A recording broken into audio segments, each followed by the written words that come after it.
Assalamualaikum warahmatullahi wabarakatuh. Kami dari kelompok 8 yang beranggotakan saya Hilda Mudaiana, Ilham Rosyadi, dan Laila Latifah akan mempresentasikan makalah ilmu tauhid dengan judul Kelompok Aliran dalam Islam. Yang pertama, aliran Mu'tazilah.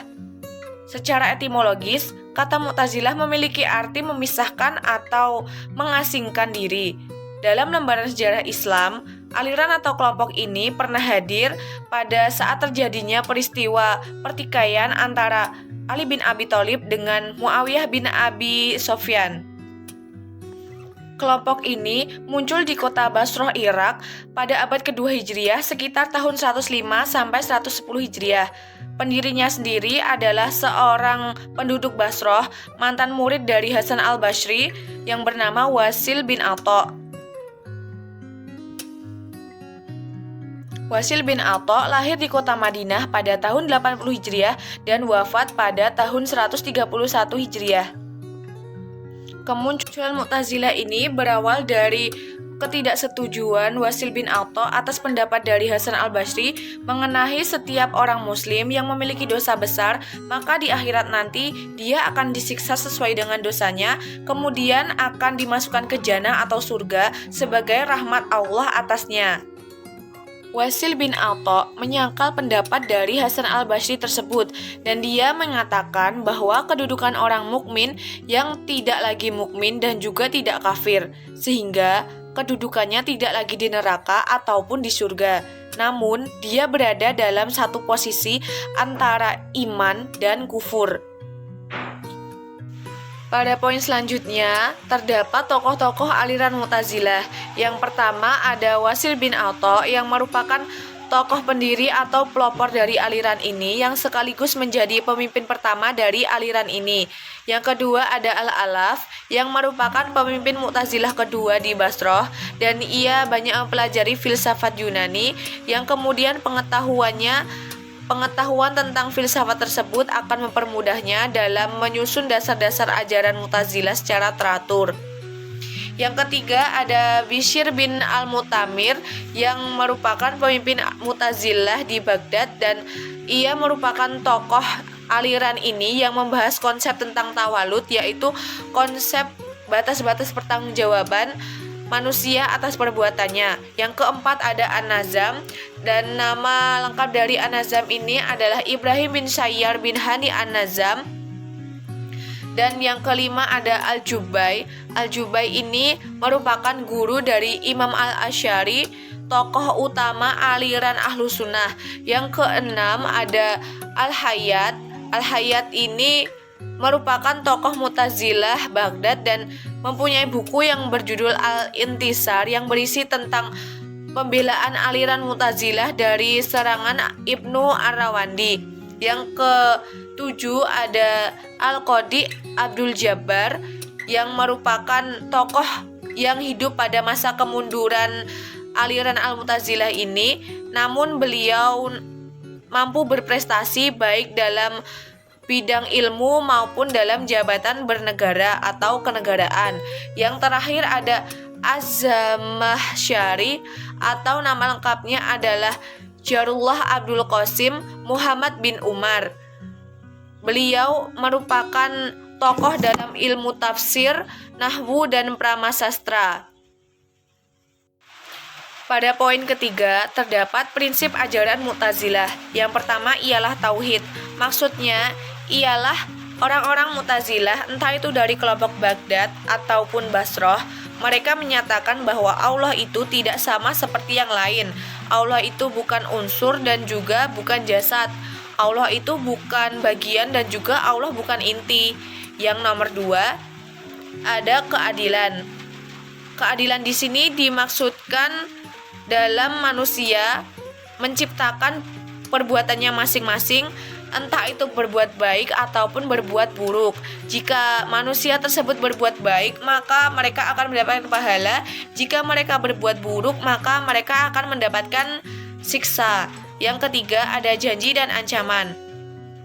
Janji dan ancamannya ialah apabila seseorang mukmin yang meninggal dalam keadaan taat dan taubat, maka mereka akan mendapatkan pahala sebagai hadiah atas apa yang telah dikerjakan selama di dunia. Sedangkan mereka yang meninggal dalam keadaan belum bertaubat atau sedang berdosa besar, maka mereka akan ditempatkan di neraka untuk selama-lamanya. Tetapi mereka akan mendapatkan siksa yang lebih ringan daripada siksa orang-orang yang kafir.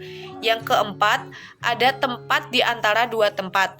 Maksudnya ialah orang yang berbuat dosa besar akan ditempatkan di tempat pertengahan, yaitu dengan kata lain mereka bukanlah termasuk orang mukmin dan mereka juga bukan termasuk orang-orang kafir.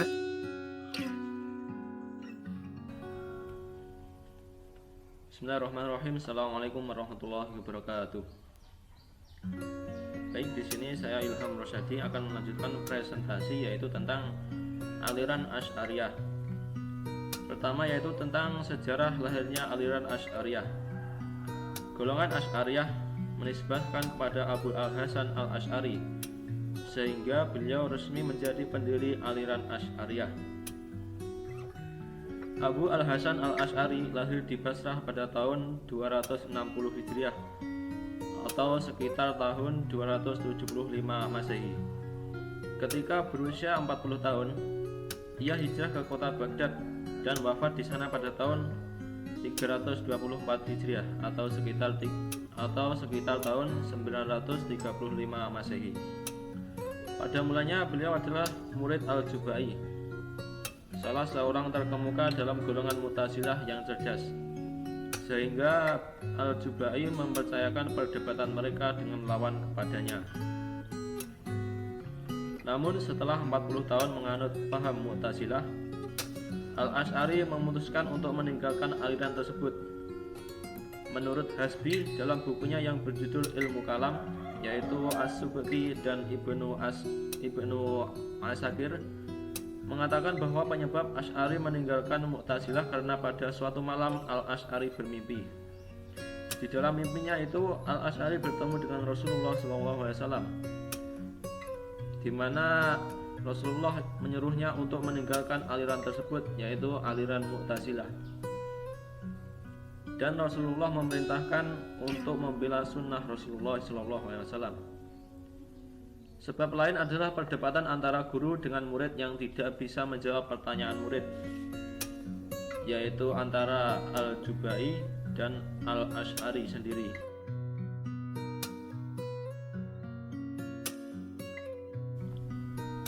Kemudian yang kedua tentang tokoh-tokoh aliran Asy'ariyah. Tokoh-tokoh besar yang mempunyai andil dalam menyebar luaskan dan memperkuat mazhab ini adalah sebagai berikut. Pertama adalah Abu Hamid Al-Ghazali. Abu Hamid Al-Ghazali nama lengkapnya adalah Muhammad bin Ahmad Al-Ghazali. Beliau lahir di Tus pada tahun 450 Hijriah. Al-Ghazali adalah tokoh Islam yang beraliran ahli sunnah wal jamaah. Paham teologi yang dimajukan boleh dikatakan tidak berbeda dengan paham Al-Asy'ari. Menurut Al-Ghazali, Allah adalah satu-satunya sebab bagi alam. Ia ciptakan dengan kehendak dan kekuasaannya, karena kehendak Allah adalah sebab bagi segala yang ada. Kemudian yang kedua, Al-Qadhi Abu Bakar Al-Baqillani. Al-Qadhi Abu Bakar Al-Baqillani nama lengkapnya adalah Muhammad bin Thayyib bin Muhammad bin Ja'far bin Al-Qasim. Beliau ahli ushul fikih, lahir di Basrah dan menetap di Baghdad. Menurut Al-Baqillani, Tuhan adalah gerak yang terdapat pada diri manusia. Adapun bentuk atau sifat dari gerak tersebut dihasilkan oleh manusia itu sendiri. Kemudian yang ketiga ada Al-Imam Al-Haramain Al-Juwaini.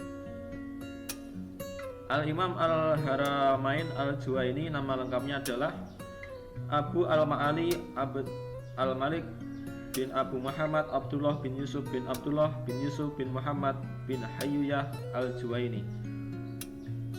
Menurutnya bahwa tangan Tuhan harus diartikan sebagai kekuasaan Tuhan.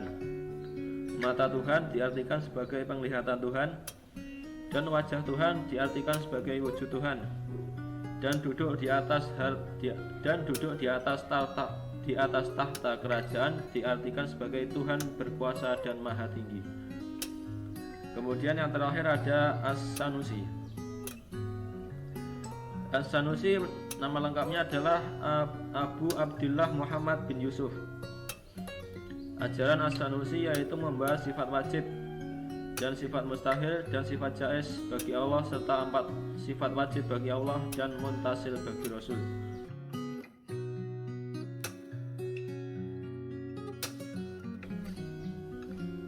Kemudian yang ketiga, doktrin ajaran aliran Asy'ariyah. Pada aliran Asy'ariyah ada beberapa doktrin ajaran pada aliran Asy'ariyah, di antaranya sebagai berikut. Pertama, mengenai sifat-sifat Tuhan.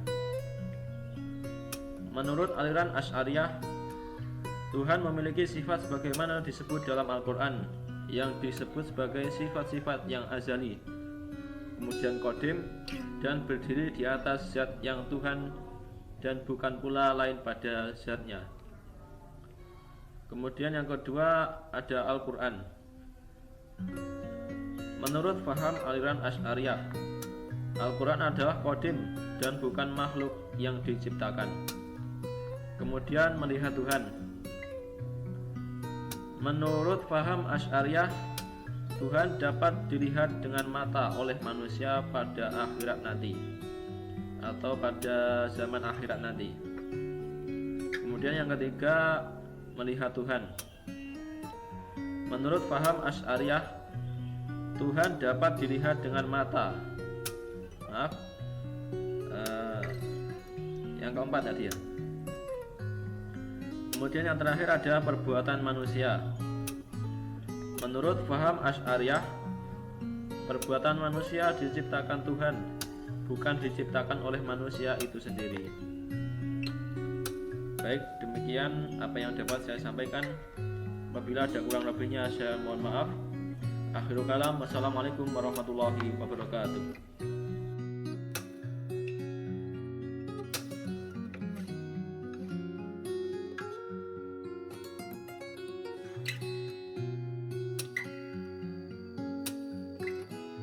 Assalamualaikum warahmatullahi wabarakatuh. Saya akan melanjutkan penjelasan mengenai aliran Maturidiyah. Aliran Maturidiyah merupakan aliran teologi yang bersifat rasional tradisional. Aliran ini kali pertama muncul di Samarkand pertengahan kedua abad ke-9 Masehi. Nama aliran itu dinisbatkan dari nama pendirinya, yaitu Abu Mansur Muhammad Al-Maturidi. Al-Maturidi lahir dan hidup di tengah-tengah iklim keagamaan yang penuh dengan pertentangan pendapat antara Mu'tazilah dan Asy'ariyah mengenai kemampuan akal manusia. Aliran ini disebut-sebut memiliki kemiripan dengan Asy'ariyah. Sebelum mendirikan aliran Maturidiyah ini, Abu Mansur Al-Maturidi adalah murid dari pendiri Asy'ariyah, yakni Abu Hasan Al-Asy'ari. Kemudian yang kedua adalah tokoh aliran Maturidiyah. Tokoh yang sangat penting dari aliran Al-Maturidiyah ini adalah Abu Al-Yusr Muhammad Al-Badawi yang lahir pada tahun 421 Hijriah dan meninggal pada tahun 493 Hijriah. Ajaran-ajaran Al-Maturidi yang dikuasainya adalah karena neneknya adalah murid dari Al-Maturidi.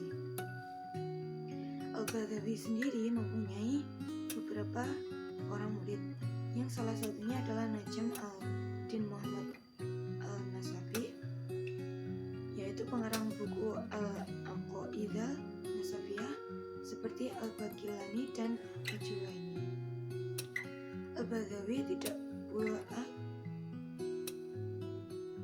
Al-Badawi tidak pula selamanya sepaham dengan Al-Maturidi. Antara kedua pemuka aliran Maturidiyah ini terdapat perbedaan paham, sehingga boleh dikatakan bahwa antara aliran Maturidiyah terdapat dua golongan, yaitu golongan Samarkand yang mengikuti paham-paham Al-Maturidi dan golongan Bukhara yang mengikuti paham-paham Al-Baghawi. Kemudian yang ketiga adalah pokok ajaran Maturidiyah. Pokok ajaran Maturidiyah yang pertama adalah kewajiban mengetahui Tuhan. Akal semata-mata sanggup mengetahui Tuhan, namun itu tidak sanggup dengan sendirinya hukum taklidi atau perintah-perintah Allah SWT. Kemudian yang kedua adalah mengenai sifat-sifat Allah SWT. Mengenai sifat-sifat Allah SWT, aliran Asy'ariyah mengatakan sifat-sifat Allah SWT itu merupakan sesuatu yang berada di luar zat.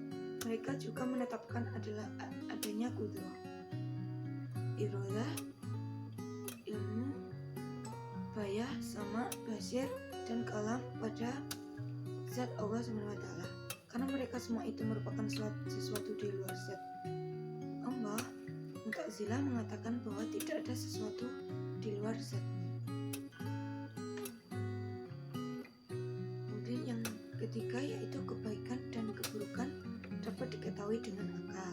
Yang keempat, hikmah dan tujuan perbuatan Tuhan mengandung kebijaksanaan atau hikmah, baik dalam ciptaan-ciptaannya maupun perintah dan larang-larangannya.